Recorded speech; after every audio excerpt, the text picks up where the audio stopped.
A season hindered by injuries. Too much off-field speculation once again for the club, where the best players were the under 21s. It says a lot about this team at this current point in time.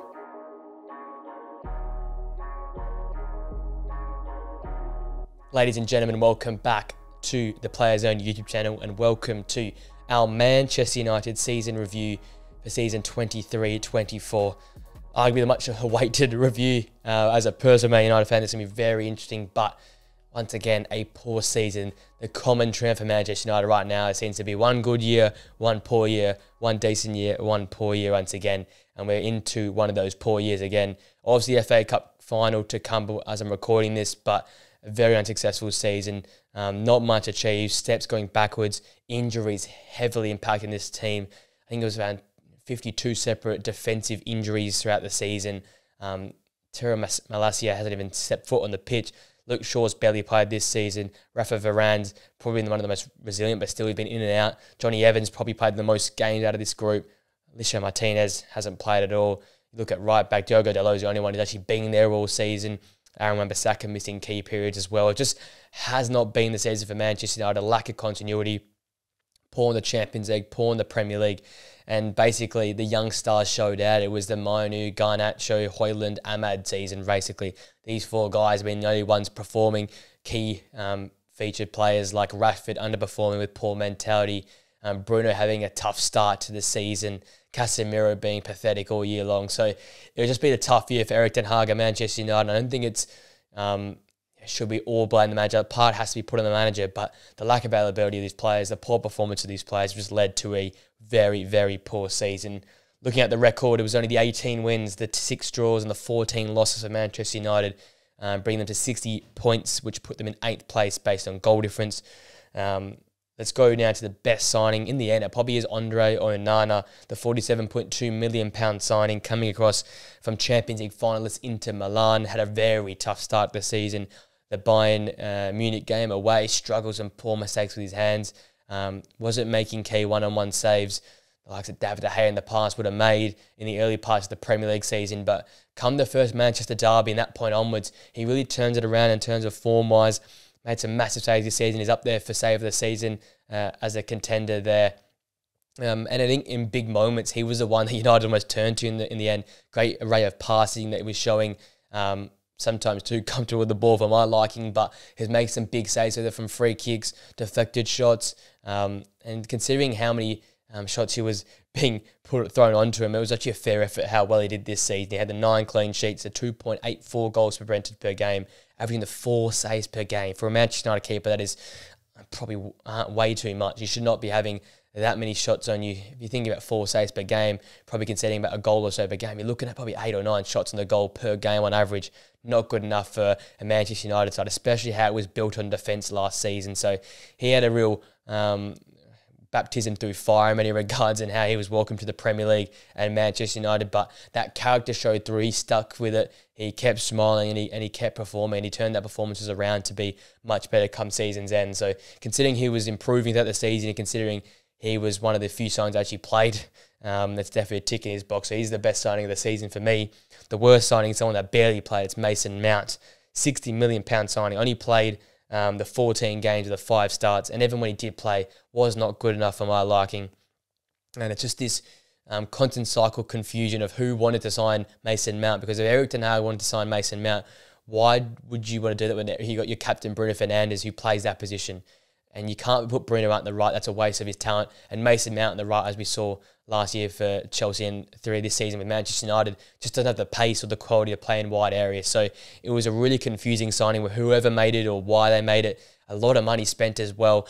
And despite Havertz's revival at Arsenal, we have not seen that with Mason Mount at Manchester United. It looks like a guy that will be out of place and basically sold in a year's time as well. I can't see him staying much longer if he gets this level of performance and also his level of availability. It's really strange how many injuries he's picked up.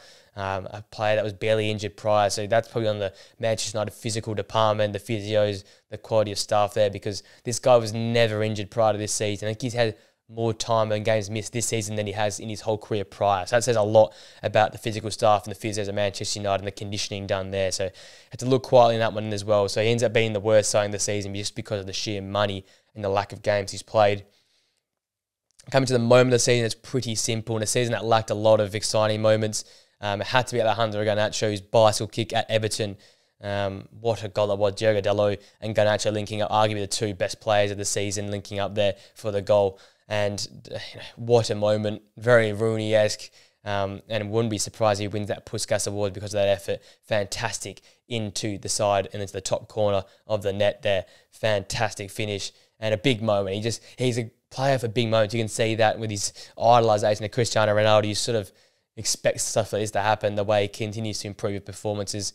Not quite the full package yet, Alejandro Garnacho, especially with in terms of when he wants to pass versus shooting. He's still got to work that bit out, and his passing in the final third has to improve. But in terms of a spark plug, a difference maker, he's definitely got that. His dribbling with his pace, ability to find the net in so many different ways, like with this bicycle kick and much more. He's definitely been a lot of year of growing, especially with a lot of emphasis on him to score and create for this side. He's had to do a lot of work, but fantastic growing experience, and what a moment that one was, because definitely the Premier League goal of the season, and I think he'll go down as a Puskas goal winner with how incredible that finish was in the end. Coming to the breakout player, once again, a bit of a slam dunk is Kobbie Mainoo, top 8% in successful take-ons amongst midfielders this year, 3 goals and the 1 assist in his 24 games, averaging a 6.94 SOFA score rating, so very good season for him, especially that he was playing alone in the double pivot most of the time, because Casemiro was playing centre-back a large majority of those games. And when he did play alongside Casemiro in that Wolves game, you saw with that fantastic winner where he dribbled past the whole Wolves team and then calmly slowed that ball into the corner, how he swiveled on a sixpence and curled the ball against Liverpool. He's had so many great moments this season. Such a cool, calm and composed midfielder that knows when to play the ball. Again, defensively, at the start we saw a full package. As the season went on, he looked a bit more tired, a bit more fatigued, so struggled defensively in terms of getting into tackles and breaking the play up. But he's got both sides to his game. And I feel like in the future, if Manchester United continue to develop a side, you get a proper number 6 alongside him, the future looks bright, because he's so talented in the ball. He can drive into spaces. When he's surrounded by 3 or 4 players, he'll find a way to dribble out of there or find a pass to break through that press or that high pressure onto him. He's just so smart with how he plays his balls. He waits for the right pass and plays it. Sometimes he'll give up the first option to get a better option later on as well.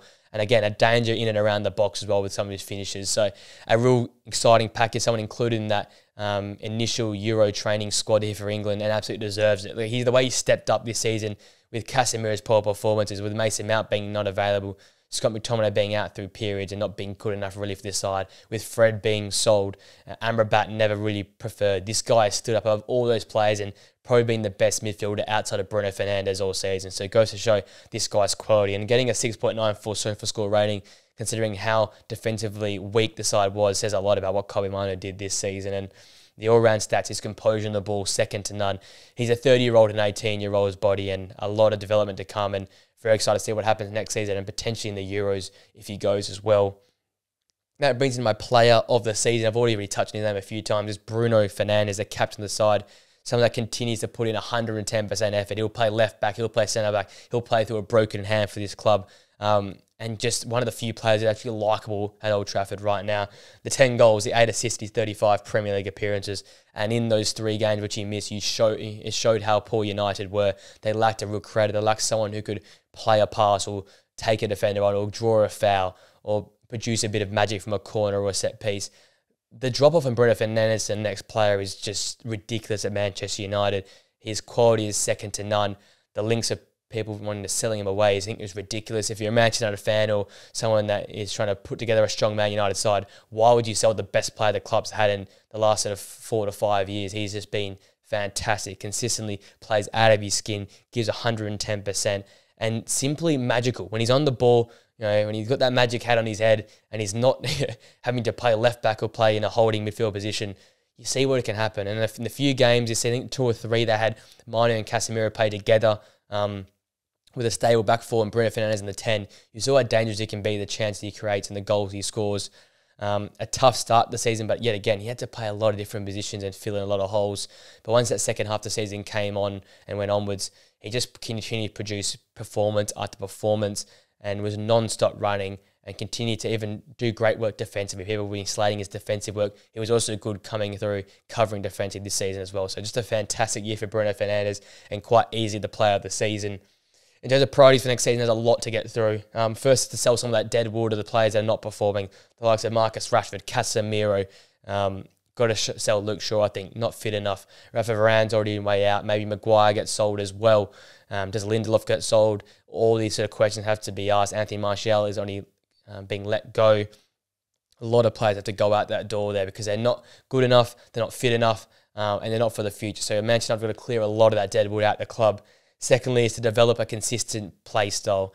I think Ten Hag, that's the only real criticism you put onto him this season. There was no real clear style of football. And I know it's going to be impacted by the availability of players, but at least if you stick with a way of football and stick with a philosophy, maybe you might get given a little bit more slack. But it seemed to game by game be different. Sometimes you'd be dominated, sometimes you would dominate teams, but the output was probably the same for most of the season, either losing games or drawing games, and not putting together consistent 3 or 4, 5, 6 games of consistent performances. And maybe that's just a carryover from last season where the players are too fatigued, and in the end, you sort of reverted to this sort of counter-attack, pragmatic style come season's end last season just to get through the season. So interesting to see come into next year with some more young players, hopefully. Hopefully the manager gets back in the summer, and if he even stays, hopefully he stays, he can develop a style of football that's stable and can be carried on throughout the whole of next season, especially with some of those characters out of the club, like I mentioned before. Number 3 is to develop some squad fitness. You've got to have less injuries in this season. That is ridiculous. And again, it goes on to the physio staff, the staff from the gym, what the players are doing in and around the club and also away from the club. It's got to be looked into because all these separate injuries, the defensive problems in terms of availability, only one centre-back available at a time almost, your key players in midfield missing, key moments. It just felt all over the place this season, and you didn't have a clear, coherent group because of all these injuries. And finally, it's sign some young players and back the manager. Yeah, you got to sign a few more young heads. You've seen the younger guys like Højlund, Garnacho, Mino, and Diallo all work this season. They've all been the guys under 23. So sign some more young players to add to this group, whether it be Tadibo at the back or Branthwaite at the back. Do you go sign another young fullback as well? Interesting how that all works out. But continue to sign the younger players. They seem to be working, and the development seems to be going in the right direction. I think Erik ten Hag's done, if you're going to give him any sort of props, it's his ability to develop these young players and give them confidence because they've all performed under him. And then, as I said, back the manager in. I'm a key believer in backing Erik ten Hag in. I think he's probably the best manager on the block right now in terms of what he can do. And he's seeing what this club's all about. He can deal with the pressure. He knows where the shortcomings are. He knows where the strengths are. So keep him around again. Let him go another year and see what he can do next season, because I wouldn't be surprised if United can break back into that top 4, can potentially push another cup final again as well. Because when you think about it, he's made 3 cup finals in 2 seasons and potentially could win 2 cups in 2 seasons. So as much as you can slate him and call him a poor manager, he's actually getting results and getting results done in the key cup competition. So a big season to come for Erik ten Hag and a big summer to come for Manchester United, especially with the new ownership trying to fix up these holes in this squad. With it all being said, the up and down season, the poor result in the Champions League, Carabao Cup exit early. I know you've gone deep in the FA Cup, but you've got the champions and Man City in the final. I've given Manchester United a D grade. Quite poor this season. Unlike Chelsea, they didn't have any moment, but they sort of went on a good run and fixed things up and never really found consistent form. I still think Erik ten Hag is the man to go forward. I think you have to clear a lot of this squad out. But a big season and big summer to come for Manchester United. With that all being said, ladies and gents, that brings the video to an end. If you enjoyed it, please smash a like on it, subscribe to the Players Zone channel for more videos like these, and press that post notification bell so you know when we upload. Hope you have a great rest of your day. Enjoy the upcoming football, and I'll see you guys in another video very, very soon. Till next time, guys. See you later.